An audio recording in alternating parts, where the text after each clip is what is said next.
সঞ্চালিকাকে অনেক ধন্যবাদ তার মিষ্টি মিষ্টি কথা বলার জন্য।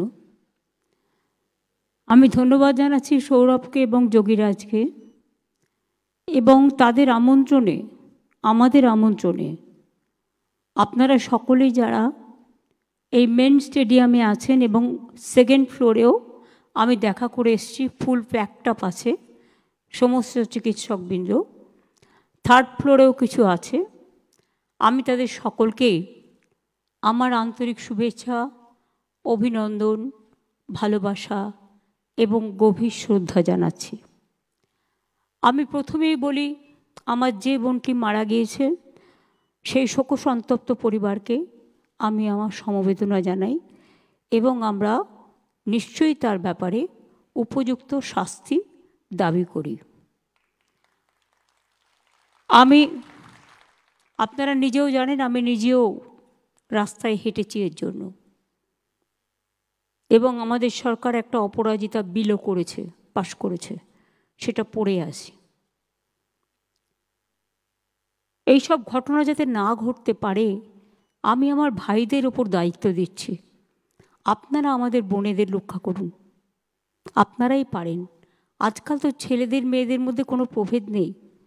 ছেলেরা মেয়েরা এত বন্ধুত্বপূর্ণ সমাবেশে তারা বন্ধুর মতো আচরণ করেন, ব্যবহার করেন, একসাথে থাকেন, একসাথে খান দান, একসাথে প্র্যাকটিস করেন, তাদের বাদ দিয়ে কোনো কিছু হয় না। আগের যুগে এটা ভাবা যেত না, কিন্তু আজকের যুগে এটার একটা প্লাস পয়েন্ট আছে। সবাই সবার ব্যথা, দুঃখ, বেদনাটা গভীরভাবে উপলব্ধি করেন। কাজেই সরকারি ব্যবস্থা হিসেবে নিশ্চয়ই করবে, কিন্তু আমি মনে করি আপনারা যারা গ্রাসরুটে আছেন, বিভিন্ন ইনস্টিটিউশনে আছেন, এটা আপনারাই আরও ভালো করে করতে পারেন। এটা আপনাদের পালঙ্কে আর একটা মুকুট জুটবে যদি বোনেদের বিপদে ভাইয়েরা আপনারা এগিয়ে আসেন এবং বোনেরাও ভাইদের প্রোটেক্ট করেন, দুটোই। আজকের যে সভা তারা অর্গানাইজ করেছেন সৌরভ যোগীরা মিলে, আমাদের গ্রিভ্যান্সেস সেল, রিড্রেসাল গ্রিভ্যান্সেস সেল, তারা অনেক জেলায় জেলায়ও ঘুরেছেন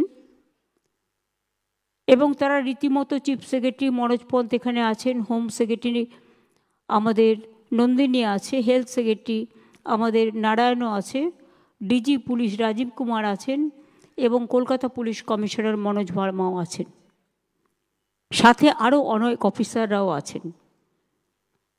আমি আপনাদের সকলকে, জুনিয়র সিনিয়র সকল চিকিৎসকদের, আমি আপনাদের সরকারি বেসরকারি যারা উপস্থিত হয়েছেন আপনাদের সকলকে অনেক অভিনন্দন জানাচ্ছি। স্বাস্থ্যের আর এক নাম সেবা, তার কারণ যখন মানুষ বিপদে পড়ে তখন আপনাদের কাছেই ছুটে যান, আর্তনাদ করেন, পরিবার পরিজন অপেক্ষা করেন। আপনাদের একটু ভালোবাসার ছোঁয়া পেলে তারা অনেকটাই নিজেদের ধন্য মনে করে। হয়তো সব কেস বাঁচানো সম্ভব নয়, কিন্তু যদি একটু ভালো ব্যবহার পায়, একটু ভালো চিকিৎসা পায়, অন্তত দেখে চিকিৎসকরা চেষ্টা করেছেন, তাতেই তারা কিন্তু অনেকটা খুশি হয়ে যান।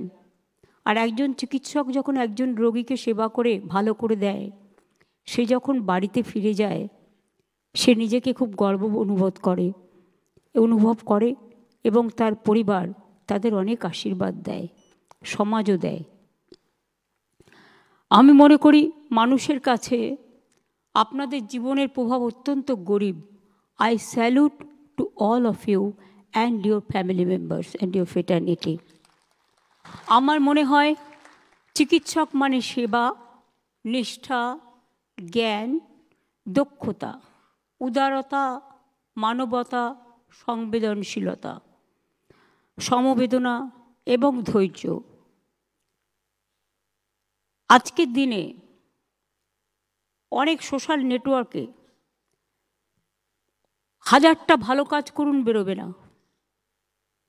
একটা খারাপ কাজ হলে সেটা নিয়ে এমনভাবে সেটাকে প্রচার করা হয় যেন স্বাস্থ্য সমাজে কেউই কাজ করছে না, কোনো চিকিৎসকই পরিষেবা দিচ্ছে না, এইরকম একটা ব্যাপারও করে ফেলা হয়।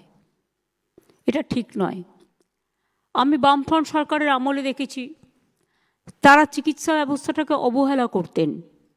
আমি কেন বলছি তার প্রমাণ হচ্ছে, একজন রাজ্যমন্ত্রী স্বাস্থ্য দপ্তর চালাতেন, তার কিছুই করার ছিল না, কোনো রকম চলতো টিমটিমিয়ে স্বাস্থ্য ব্যবস্থা। আমি কেন নিজের কাছে স্বাস্থ্য দপ্তর রেখেছিলাম তার একটাই কারণ, এই যে স্বাস্থ্য বিভাগে উন্নয়ন, এই উন্নয়ন কখনোই একটা রাজ্যমন্ত্রীর পক্ষে করা সম্ভব নয়, এবং এটা একটা ভাস্ট এরিয়া, টোটালটা নজর রাখা, টোটালটা দেখা। এবং আপনারা নিজেও জানেন আজকাল কত ফেক ভিডিও যেমন বেরিয়েছে, ফেক মেডিসিনও বেরিয়েছে, নানা রকম লোভ এত বেড়ে গেছে, একটা ভালো কাজকে খারাপ করে দিতে 1 সেকেন্ড লাগে। অপপ্রচারটা এত বেশি আজকের দিনে হয়। আগে তো সোশ্যাল নেটওয়ার্কটা ছিল না। সোশ্যাল নেটওয়ার্কের প্লাস দিকটাও যেমন আছে, মাইনাস দিকটাও আছে। কাজেই এটা সামলানো, যদি ডক্টরস কমিউনিটি এক হয়, রাজনীতির ঊর্ধ্বে ওঠে, কারণ আপনাদের রাজনীতি নেই, আপনাদের রং রাজনীতির রং নয়, আপনাদের রং একটাই, সে রংটা হচ্ছে মানবতার এবং সেবার। এবং আমরা মনে করি আমরা আসার পর আপনারা ছিলেন বলেই, এটা আপনাদের কৃতিত্ব, আমার নয়, আমাদের নয়। বিনামূল্যে রোগ নির্ণয় চিকিৎসা, সরকারি হাসপাতালে বিনা পয়সায় চিকিৎসার ব্যবস্থা করা হয়েছে। আমি প্রথমে সেই ভাবছিলাম, আগে যেতাম পিজি হসপিটালে, ছোট্ট ছোট্ট গেট, একটা দুর্ঘটনা ঘটে গেলে বেরোবার জায়গা পর্যন্ত নেই। আমি শম্ভুনাথ হসপিটালে গিয়েও দেখেছি তাই, মেডিকেল কলেজে গিয়েও দেখেছি তাই, অনেক জায়গায় গিয়ে এই অভিজ্ঞতা আমার হয়েছে। তখনই সঙ্গে সঙ্গে আমরা সিদ্ধান্ত নিই, হাসপাতালের গেটগুলো আগে বড় করো, হসপিটালগুলো রং করো, হসপিটালগুলো নাইট শেল্টার করো, এগুলো করার প্রয়োজন আছে। কারণ আমরা সবাই জানি, আগে দৃষ্টি সুন্দরী, তারপরে গুণ বিচারী। অর্থাৎ আগে দেখতে হবে আপনাকে, যেটা আমি বলছিলাম, ব্যবহার সুন্দরী, তারপরে গুণ বিচারী, অটোমেটিক। বিশ্বাস করুন, একটা ছোট্ট ঘটনা আপনাদের বলছি। মণিময় এখানে আছে, আমি দেখছি, মুকুলবাবুরাও আছেন, অনেকেই আছেন আমার পরিচিত।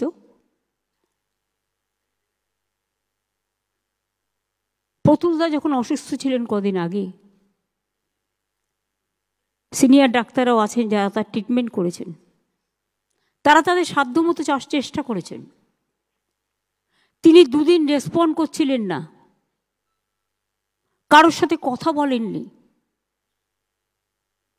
আমি জেনারেলি আইসিইউ আইটিইউগুলো অ্যাভয়েড করি, কারণ ওই অবস্থায় দেখতে আমার ভালো লাগে না।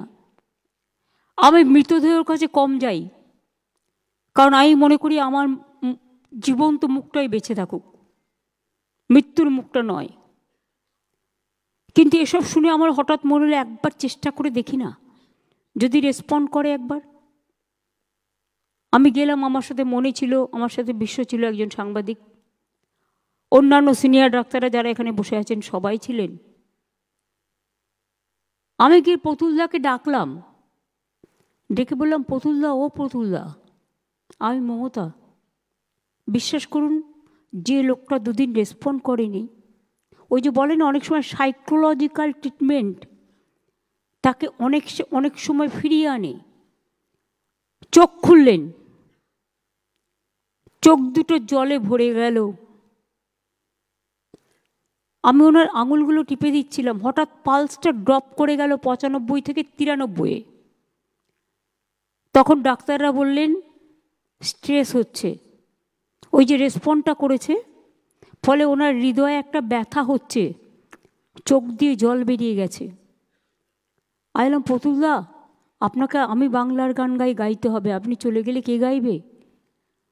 বিশ্বাস করুন, দুটো হাত তুলে, জানি না উনি আশীর্বাদ করলেন কি না, ইশারায় বললেন আর গাইতে পারবেন না।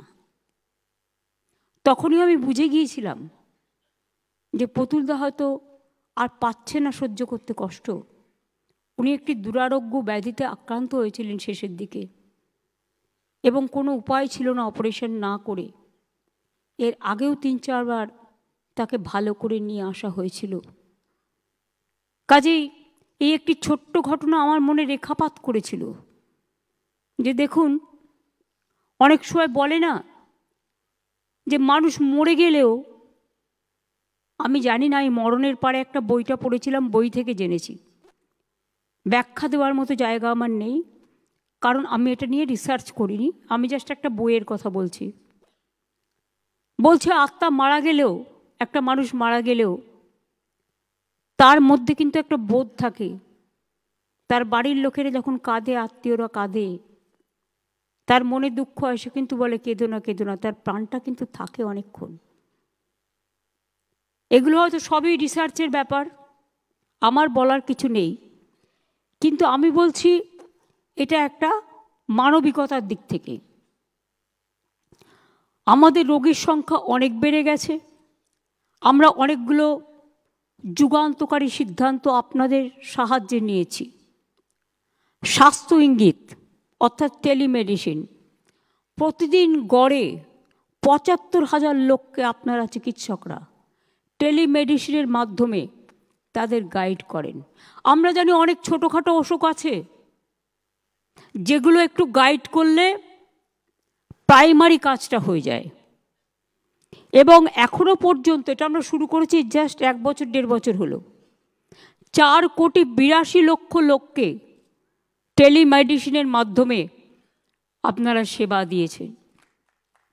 এটা বড় কাজ, বিশ্বাস করুন। আমিও বাড়িতে যেটা করি, আমরা ছোটোখাটো ব্যাপারে হট করে ডাক্তারের কাছে যাই না, এতে হয়তো অনেক সময় খারাপও হয়ে যায়, কিন্তু আজকাল জেনারেল নলেজে চট করে একটা কিছু হলে লোকে চেষ্টা করে তার বাড়িতেই ট্রিটমেন্টটা করে নেওয়ার, ছোটোখাটো ট্রিটমেন্ট যেটা পারা যায়। স্বাস্থ্যসাথীর সাফল্যেও আপনাদের বিরাট অবদান আছে, আপনাদের অনেক অভিনন্দন জানাই। প্রায় 9 কোটি মানুষের পরিষেবায় এসছেন। তাছাড়াও বেসরকারি হাসপাতালেও অনেক হাসপাতালে স্বাস্থ্যসেবার সুযোগ আছে। আমাদের আমলে দেশের সেরা পাবলিক ইনফ্রাস্ট্রাকচার হেলথের এখন বাংলায়, সরকারি বেসরকারি মিলিয়ে প্রায় 38টি মেডিকেল কলেজ, 42টি সুপার স্পেশালিটি হসপিটাল। আমি আসার পরেই এটা প্ল্যান করেছিলাম। 13,500টির বেশি সুস্বাস্থ্য কেন্দ্র হয়েছে, আরও আগামী দিন 12,000 হবে। 71টি এসএনসিইউ, যেটা মাত্র 6টা ছিল আমরা যখন এসেছিলাম। 286টি এসএনএসইউ, এটা সবটাই নতুন করে করা হয়েছে। 76টি সিসিইউ, গ্রামে আগে জেলায় জেলায় এসডিও মানে সাব ডিভিশনে বা ডিস্ট্রিক্ট হসপিটালে ছিল না। 286টি, এই 76টি সিসিইউ, 3টি এইচডিইউ, 14টি মাদার অ্যান্ড চাইল্ড হাব, 13টি mother and waiting heart, cord blood bank, human milk bank, সবগুলোই করা হয়েছে। এবং সরকারি হাসপাতালে প্রায় 40,000 বেড ইতিমধ্যেই বেড়েছে, কিন্তু আরও প্রয়োজন হয়।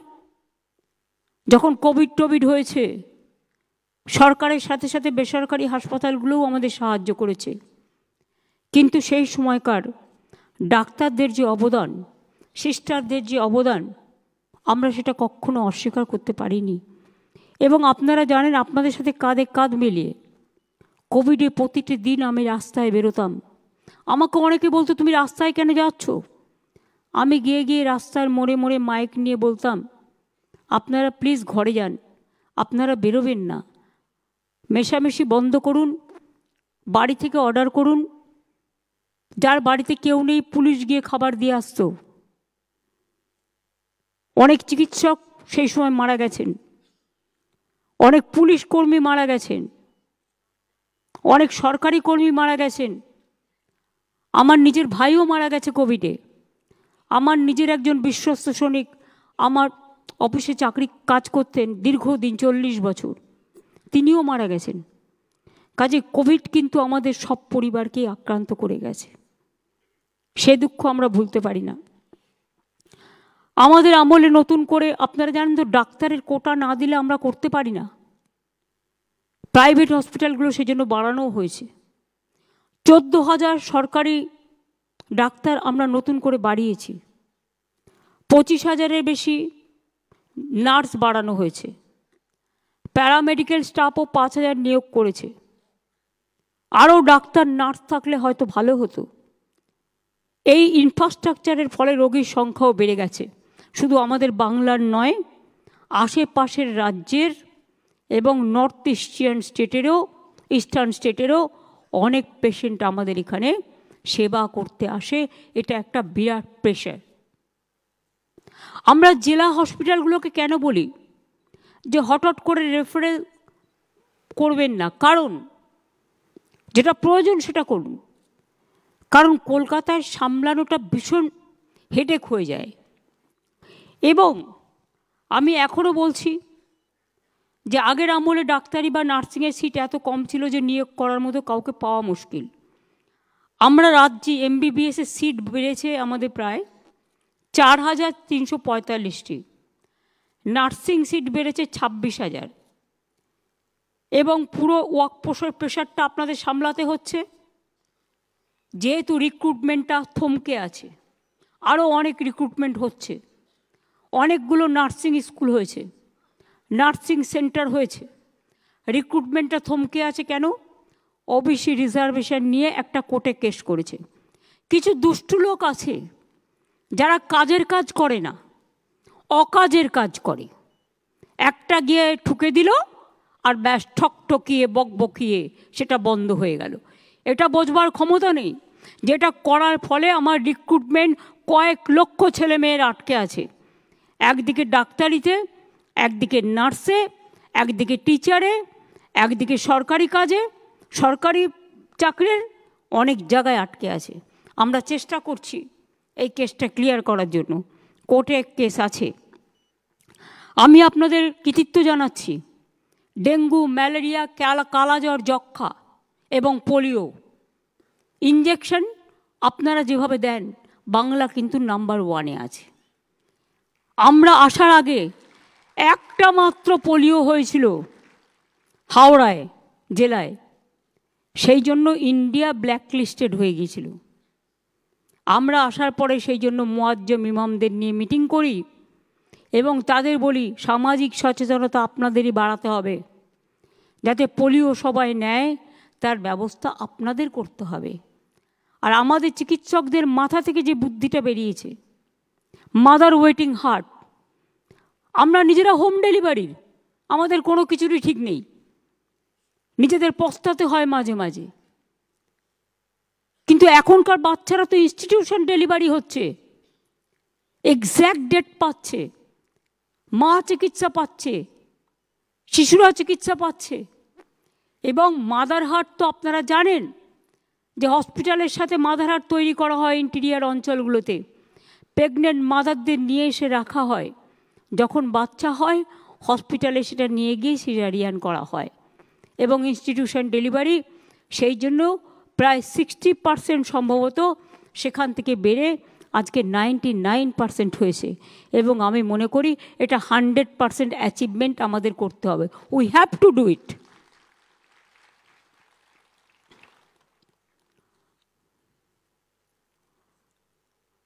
এবং আপনারা এত ভালো কাজ করেন বলেই আপনারা হার্ট অপারেশন, আমাকে যে যতই বিদেশ দেখাক, আমি মনে করি আমার দেশে যা আছে, বাংলার যে মেধা আছে, বাংলার যে প্রতিভা আছে, বাংলার যে নলেজ আছে, বাংলার যে ইনফ্রাস্ট্রাকচার আছে, সেটা আমাদের থেকেই কিন্তু ওরা ধার নেয় এবং আমরা কখনো কখনো ধার নিই। ভালো কাজ সবসময় ধার নেওয়া উচিত, কিন্তু এটা ঠিক যে এমনি দয়া করে কেউ কাউকে নেয় না। তার প্রতিভা আছে বলেই, মেধা আছে বলেই তাকে কিন্তু নেওয়া হয়। সরকারি ডাক্তারদের রিটায়ারমেন্ট এজ আপনারা জানেন 60 থেকে 65 বছর হয়েছে। Already junior doctor, intern, house staff, PGT এবং পোস্ট ডক্টর ট্রেনিং, জিডিএমওদের স্যালারি দ্বিগুণের বেশি বৃদ্ধি করা হয়েছে। ডাক্তারদের জন্য আরজিকর, পিজি, মিদনাপুর মেডিকেল কলেজেও হস্টেল তৈরি করা হচ্ছে। লেডি ডাক্তারদের জন্য 150 কোটি টাকা দিয়ে 5টি হস্টেল তৈরি করা হচ্ছে। এছাড়াও কয়েকটা জায়গায় হস্টেলের অবস্থা খারাপ। আমি ন্যাশনাল রুরাল হেলথ মিশন থেকে হস্টেলগুলো বলবো করে দিতে, এবং প্রাইমারিতেও যারা রেসিডেন্সিয়াল ডক্টর থাকে বা বিএমওএইচরা থাকে, সেই সব হস্টেল, সেই সব জায়গাগুলো টেক ওভার করো এবং আস্তে আস্তে এক ফেসে তো সব হতে পারে না। টাকা পয়সা অনেকটাই বন্ধ করে দেওয়া হয়েছে আমাদের। 1,75,000 কোটি টাকার উপর আমরা পাই আমাদের পাওনা টাকা, আর আমরা নতুন করে ট্যাক্স তুলতে পারি না, কারণ এখন একটাই ট্যাক্স, জিএসটি ট্যাক্স। এই ট্যাক্সটা তুলে সেন্ট্রাল আমাদের যেটা ভাগ দেওয়ার কথা সেটা কিন্তু আমাদের ভাগ দেয় না। তা সত্ত্বেও আমরা চেষ্টা করি করবার। আমাকে গ্রিভ্যান্সেস সেল কয়েকটা সাজেশান দিয়েছেন। একটা হচ্ছে ইন্টিগ্রিটি অফ ইউনিভার্সিটি এক্সামিনেশন, এটা অলরেডি চালু হয়েছে এবং আমার মনে হয় এতে আপনাদের মর্যাদা বাড়বে, মর্যাদা কারো ক্ষুণ্ণ হবে না। আপনারা ভালো করে পড়াশোনা করে একদিন বিশ্বের মাঝারে সেরা ডাক্তার তৈরি হবেন এবং আমরা এটা চাই আপনারা আমাদের গর্বের বাংলা, গর্বের বিশ্ব বাংলায় পরিণত হোক। এটা আমি অলওয়েজ চাই, এটা আমার মনের স্বপ্ন, এটা আমরা কন্টিনিউ করব। আমি সব প্রপোজাল মানতে না পারলেও সিম্প্যাথি তো আমার নিশ্চয়ই আছে। একটা ওরা বলেছিল সিকিউরিটি রিলেটেড ইস্যু, এটা আমি রাজীব আছে, মনোজ আছে, কিছু এক্স সার্ভিসম্যানকেও নিয়ে নাও, কারণ আমরা যেহেতু রিক্রুটমেন্টটা এখন করতে পারছি না, আটকে আছে, থমকে আছে, তাদের দিয়েও আমরা অনেক জায়গায় কাজ করাতে পারি। এবং আমার মনে হয় যে এটা দেখা উচিত যতটা সম্ভব। পুলিশকে আরেকটু ভিজিল হতে হবে, মোবিলিটি বাড়াতে হবে, দরকার হলে মোবাইল ভ্যান বেশি করে বাড়িয়ে দাও। আগে পুলিশ 3-4 বার রাস্তায় টহল দিত, ইদানিং একটু দেখা গেছে ক্রাইম যারা করে cyber crime is a dangerous crime. তুমি মোবাইল দিয়ে ঘুরলে হবে না, তোমাকে স্পন্টেনাস বুদ্ধিটাকে কাজে লাগাতে হবে। You have to be very tactful এবং তোমাকে পুলিশকে সাইবার ট্রেনিং দিতে হবে। আর সিভিককে 10% আমরা যাদের বলেছি কনস্টেবল করবো, রিজার্ভেশন করা হয়েছে না 20% এরকম কিছু একটা আছে, তাদের কিন্তু ট্রেনিং দিয়ে, they have to be trained. সুতরাং তাদের আমরা ট্রেনিং দিয়ে যদি হোমগার্ডে পরিণত করতে পারি তবেই তারা কিন্তু ব্যাপারটা বুঝবে। এখন তাদের না আছে ইধার, না আছে উধার, তারা জানেই না তাদের কি কাজ করা উচিত। আমি অনেক সময় দেখি রাস্তা দিয়ে যাই, বিশ্বাস করুন আমি কখনো পুলিশকে বলি না আমার গাড়ি গেলে একটাও গাড়ি আটকাবে। আমি পছন্দ করি ট্রাফিক জ্যামে দাঁড়িয়ে থাকা। মানুষ যদি দাঁড়াতে পারে তাহলে ট্রাফিক সিগন্যাল থাকলে আমি কেন দাঁড়াতে পারবো না? আমি কোন হরিদাস যে আমি দাঁড়াতে পারবো না? আমি এটা পছন্দ করি। কিন্তু কেউ কেউ মনে করে এই তুমি চলে যাও, এই ওদিকে চলে যাও, আমার ভালো লাগে না। আমি বলতে বলতে ফেড আপ হয়ে যাই। আমি মনে করি গতি চললে, গাড়ি চললে তবে মানুষের গতি এগিয়ে যায়। একজন ভিআইপি যাবে বলে অন্য গাড়িগুলো বন্ধ করে দিয়ে মানুষের 1 ঘন্টা 2 ঘন্টা লেট করে দেওয়া, তাদেরও অনেক কাজ থাকে। মনে রাখবে আমরা গ্রিন করিডর করার প্রয়োজন পড়ে না যদি আমরা ঠিকমতো এটা করি। কোনো ভিআইপি জন্য গাড়ি বন্ধ থাকবে না। অনলি একটা আমার মনে হয় যেটা ক্রসিংগুলো আছে, ধরুন একটা গাড়ি যাচ্ছে ইম্পর্টেন্ট, দুটো ক্রসিং, ওই ক্রসিং দিয়ে ঢুকে যাতে অ্যাক্সিডেন্ট করে দিতে না পারে। আজকালকার দিনে অ্যাক্সিডেন্টটাও বেড়ে গেছে, সেই জন্য সঠিক পদক্ষেপ নেওয়ার প্রয়োজন আছে। সেফ ড্রাইভ সেভ লাইফটা ভালো করে করতে হবে এবং ওই গলির কর্নারগুলোতে ওয়াচ টাওয়ার লাগাও।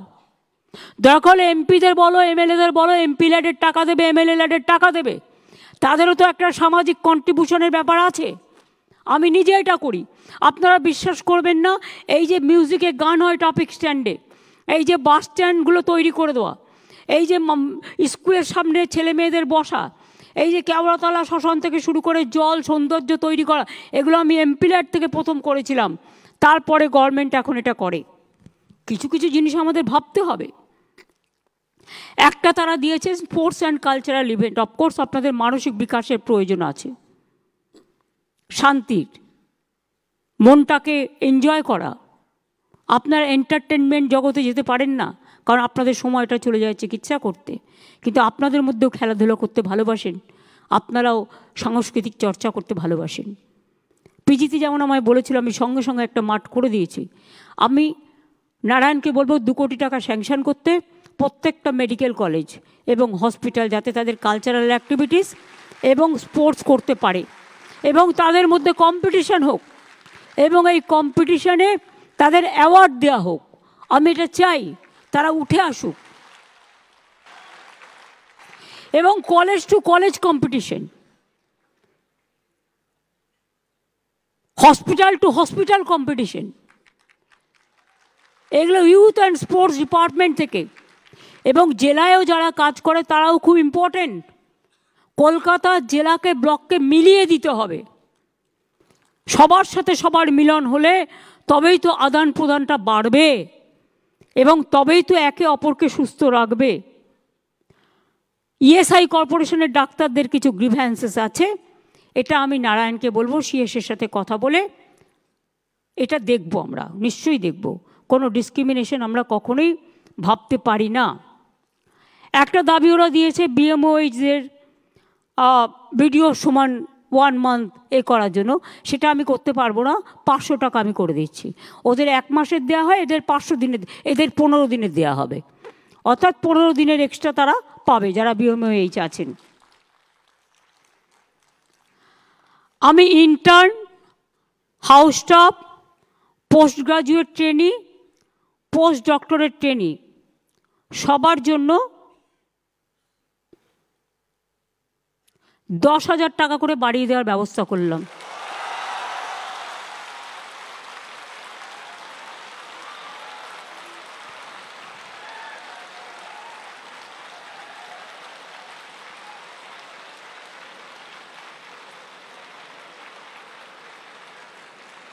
সিনিয়র ডাক্তাররা যেমন চিকিৎসা দেয়, হাতে কলমে শেখান, তাদের আমি অনুরোধ করব দয়া করে শুধু জুনিয়রদের ওপর দায়িত্ব দিয়ে সিজারিয়ান থেকে শুরু করে হার্ট অপারেশন থেকে শুরু করে আপনারা ছেড়ে দেবেন না। আপনারা মিনিমাম 8 ঘন্টা সরকারি পরিষেবা দিন, তারপরে প্রাইভেট প্র্যাকটিস করুন, আমার আপত্তি নেই। আমি 20 কিলোমিটারটা 30 কিলোমিটার করে দিচ্ছি, কারণ কলকাতায় 30 কিলোমিটারের মধ্যে অনেক হসপিটাল আছে। করুন না, কে বারণ করেছে? কিন্তু 8 ঘন্টা সরকারি পরিষেবা দেওয়ার সময় প্লিজ দয়া করে যাবেন না। আপনার যদি কোনো আর্জেন্ট রোগী দেখার কাজ থাকে, তখন যদি কোনো অপারেশন করার থাকে সিরিয়াস, আপনি হসপিটালে ডেকে নিন না, কি অসুবিধা আছে? হসপিটালে একটু ইনফ্রাস্ট্রাকচার রেডি আছে। কিন্তু সরকারি পরিষেবাটার সময় প্লিজ দয়া করে আপনাদের কাছে আমরা কৃতজ্ঞ থাকব যদি এইটুকু সেবা দেন। মানুষ চিরকাল বাঁচে না, মানুষের কৃতিত্ব বাঁচে। মনে রাখবেন, একটা মানুষ একটা ডাক্তারকে বাড়ির লাউটা হলে দিয়ে যায়, বাড়ির কুমড়োটা হলে দিয়ে যায়। কেন দেয় জানেন? তারা আপনাদের ভগবান মনে করেন।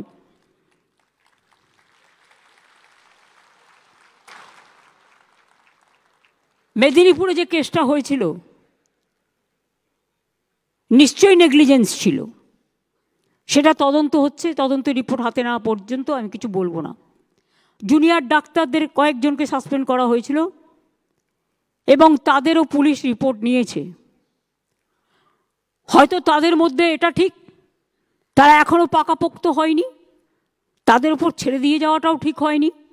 একতরফাভাবে তারাও সাসপেন্ড হয়েছিলেন, কিন্তু জুনিয়র ডাক্তাররাও একদিন সিনিয়র হবে, তাদের ভবিষ্যতের দিকে তাকিয়ে আমি জুনিয়র ডাক্তারদের সাসপেনশনটা উইথড্র করে নিচ্ছি।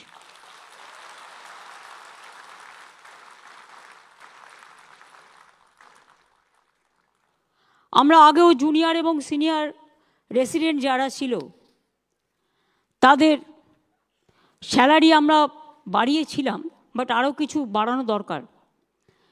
তাই আমরা সিদ্ধান্ত নিয়েছি সর্বস্তরের সিনিয়র রেসিডেন্টদের স্যালারি আমরা 15,000 টাকা করে বাড়িয়ে দেব।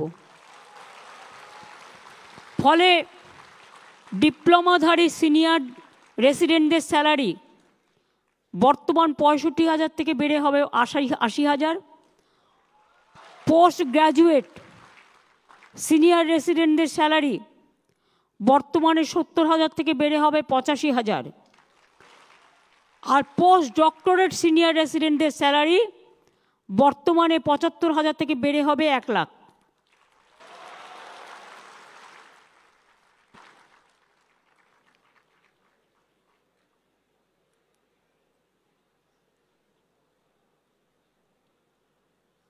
আর intern house staff, post graduate training, post doctor training সবার জন্য 10,000 টাকা করে বাড়ানো হবে, সেটা তো আমি অলরেডি বলে দিয়েছি।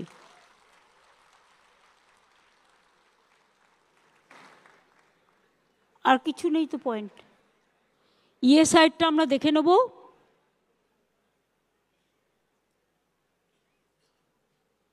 রেসিডেন্ট ডাক্তার হয়ে গেল। প্রাইভেট প্র্যাকটিশনাররা রিকোয়েস্ট করেছেন, তাদের বারবার 4টে জায়গায় ডাকে।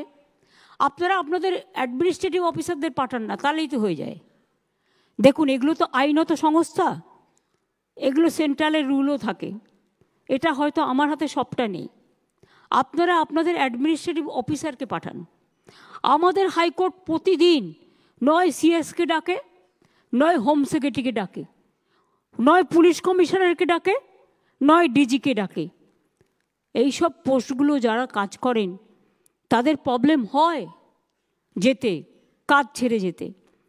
আমরা সেখানে আমাদের আইনজীবীদের পাঠাতে পারি, আমরা আমাদের অফিসারদের পাঠাতে পারি, সেইটা আপনারা দেখে নিন। সেটা একটা দেখো, একটা যদি প্যাচ আপ করে প্ল্যান করে করা যায়, যে সিও যাক বা এমডি যাক বা তাদের কোনো যে পার্সোনাল অফিসার আছে তিনি যাক, সেটা হসপিটাল অথরিটি ঠিক করবে। তাতে ডাক্তারদের নিজেদের যদি ওদের কোনো কমপ্লেন থাকে নিশ্চয়ই রাখতে পারে, কিন্তু ডাক্তারদের ডাইরেক্ট ডাকলে যেটা ডাক্তারদের কাজও নষ্ট হয়, সেটা একটু মাথায় রাখতে হবে মানবিকতার স্বার্থে। কাজেই আমার মনে হয় আপনারা ভালো করে কাজ করুন, সুন্দর করে কাজ করুন। আমি এটুকু নিশ্চয়ই বুঝব যে আপনারা ভালো করে কাজ করলে আপনাদের কোনো দিন কোনো অসুবিধা হবে বলে আমি মনে করি না। কারণ আমাদের সরকার রাজনীতির ঊর্ধ্বে উঠে ডাক্তারদের এই পরিষেবাটাকে সম্মান করে এবং শ্রদ্ধা জানায়। আমরা বছরে একটা করে এই ধরনের মিটিং যদি করতে পারি, তাহলে আমরা আরও বেশি করে আপনাদের সাথে কমিউনিকেশনটা বাড়াতে পারি। আপনারা এত সকলে এসছেন জেলা থেকে, ব্লক থেকে, সরকারি হাসপাতাল থেকে, প্রাইভেট হসপিটাল থেকে, নিচে থেকে ওপরে যারা বসে আছেন গ্যালারিতে, এবং তাছাড়াও যারা বসে আছেন আমার 2nd ফ্লোরে বা 3rd ফ্লোরে, আমি সবাইকেই বলি আপনারা এসছেন কষ্ট করে। আপনাদের সকলের কাছে আমাদের অনেক প্রত্যাশা, আপনাদের সকলের কাছে আমাদের অনেক আশা, আপনাদের সকলের কাছে আমাদের অনেক ভালোবাসা। আপনারা আরও বড় হন, আরও সুন্দর হন। আপনাদের অভিনন্দন শুধু জানিয়ে ছোট করব না, আপনাদের পরিবারকেও অভিনন্দন জানাই। বাবা মারা কষ্ট করে একজন ডাক্তার তৈরি করেছেন, কত কষ্ট করে তারা ছেলে মেয়েদের মানুষ করেছেন। আর একটা অনুরোধ করব, দয়া করে বিদেশে চলে যাবেন না। দেখছেন তো কি হচ্ছে, লোহার শেকল আর লোহার বেড়ি, এটা অসম্মানজনক। বাংলায় থাকুন, কোনো অসুবিধে নেই। আপনাদের কোনো অসুবিধে হলে আমাদের জানাবেন, we are always at your service. আমি এটুকু বলে আপনাদের সুস্থ জীবন কামনা করে, ভালো ভবিষ্যৎ কামনা করে, আমি সৌরভ যোগী থেকে শুরু করে গ্রিভ্যান্সেস রিড্রেসাল সেলের সকলকে অনেক অনেক ধন্যবাদ এবং অভিনন্দন জানিয়ে আমি আপনাদের বলবো শুভ নন্দন। দোল আসছে, রমজান মাস আসছে, শিবরাত্রি আসছে, আরও অনেক উৎসব আসবে। সব উৎসবই আমাদের সকলের, কিন্তু আপনারা উৎসবে অনেক সময় অংশগ্রহণ করতে পারেন না, কারণ আপনাদের সেবা দিতে হয়। আমারও তাই, আমাকেও পাহারা দিতে হয়। কাজেই যতটুকু পারলাম চেষ্টা করলাম এই সীমিত স্বার্থের মধ্যে। আগামী দিন যদি আবার আমাদের আর্থিক সচ্ছলতা বাড়ে, নিশ্চয়ই বাড়বে একদিন, যেভাবে ট্রেন্ড দেখা যাচ্ছে, Bengal have became the destiny of the industrial investment এবং অ্যাট দ্য ইন্টারন্যাশনাল লেভেল এবং এশিয়া লেভেল। সুতরাং আমি মনে করি যে একদিন না একদিন আপনাদের আরও অনেক বেশি সুফল আপনারা লাভ করবেন। আর প্রিন্সিপাল যারা আছেন, সুপার যারা আছেন, তাদের কাছে আমার রিকোয়েস্ট থাকবে, অলওয়েজ নিজেরা দেখে নেবেন এসি মেশিনটা ঠিকমতো কাজ করছে কিনা, পিডব্লিউডিকে ডেকে নেবেন। কোথাও কোনো নার্সিং হোস্টেলে জল পড়ছে কিনা দেখে নেবেন। কোথাও কোনো অসুবিধা হচ্ছে কিনা মেয়েদের ওয়াশরুম নিয়ে দেখে নেবেন। কোথাও কোনো জায়গায় কোনো রকম প্রবলেম হচ্ছে কিনা, কোনো গ্রিভ্যান্সেস হচ্ছে কিনা। এখন তো সুপারগুলো সুপারদেরই করে দেওয়া হয়েছে, প্রিন্সিপালদেরই করে দেওয়া হয়েছে, chairman of the health recruitment committee. সুতরাং আপনাদের যা গ্রিভ্যান্সেস প্রিন্সিপালদের এসে বলবেন, এবং তাতে যদি কোনো অসুবিধা হয়, সিএস তো আছেনই, আপনারা আপনাদের অভিযোগ আপনারা জানাতে পারেন, নারায়ণকেও জানাতে পারেন এবং সিএসকেও জানাতে পারেন। আর নারায়ণ, তোমাকে আমি বলবো আরেকটু সিরিয়াস হয়ে, তুমি বিশেষ করে তোমাকে আমি 8-10টা আইএস অফিসারও দিয়েছি, ডাক্তাররাও আছে, তোমাদের মধ্যে কিন্তু একটা ডিফারেন্স অফ ওপিনিয়ন অলওয়েজ হয়। তোমরা নিজেদের যোগাযোগটা আরেকটু বৃদ্ধি করে, সুন্দর করে তোমরা ভালো করে কাজ করো। অনেক কাজ হয়েছে স্বাস্থ্যে, কিন্তু 1-2 কাজের জন্য কেউ কেউ আমাদের নামে বদনাম করে। আমার খুব খারাপ লেগেছিল যখন আমি দেখেছিলাম সুপ্রিম কোর্টে একজন, বলতেই পারেন তার নিজের কথা, তিনি বলেছিলেন বাংলায় হাসপাতালে নাকি একটু তুলোও পাওয়া যায় না। আমি খুব ব্যথিত হয়েছিলাম, তার কারণ সব কিছু আছে। আর একটা অনুরোধ করবো প্রিন্সিপাল সুপারদের এবং যারা অ্যাডমিনিস্ট্রেশনে আছেন, এক্সপায়ারি ওষুধ, এক্সপায়ারি স্যালাইন, সব কিছু expiry medicine stock taking always করবেন 3 মাস পর পর, কারণ এটা হতে পারে 3 মাসের মধ্যে আপনার এক্সপায়ারি এটা শেষ হয়ে যাচ্ছে। আগেকার দিনে এক্সপায়ারিটা অনেকে বুঝতেন না। আমার মজা লেগেছে শুনে, আমাদের একটা ছোট্ট বাচ্চা পরিবারের 4 বছর বয়স, জানেন, আমাকে এসে একটা জিনিস আমি ওকে দিয়েছি, মানে ও একটা লজেন্স খেতে ভালোবাসে, আমি দিয়েছি, আমাকে বলছে এক্সপায়ারি ডেটটা দেখে নাও তো।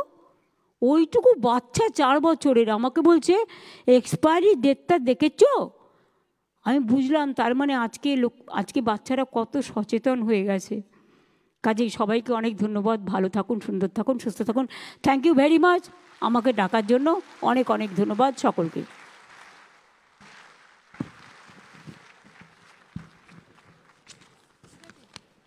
অসংখ্য ধন্যবাদ মাননীয় মুখ্যমন্ত্রী আপনাকে, আপনার আশীর্বাদ আপনার বক্তব্যে আমাদের ঋদ্ধ করার জন্য। সাথে সাথে আশা করব ভবিষ্যতেও আপনার আশীর্বাদ দিগদর্শন আমাদের পথ চলার পাথেয় হয়ে উঠবে। আমরা মাননীয় মুখ্যমন্ত্রীর অনুমতিক্রমে এই অনুষ্ঠান শেষ করব জাতীয় সঙ্গীতের মাধ্যমে। আপনাদের সবাইকে অনুরোধ করব আপনারা নিজ নিজ স্থানে দয়া করে উঠে দাঁড়ান।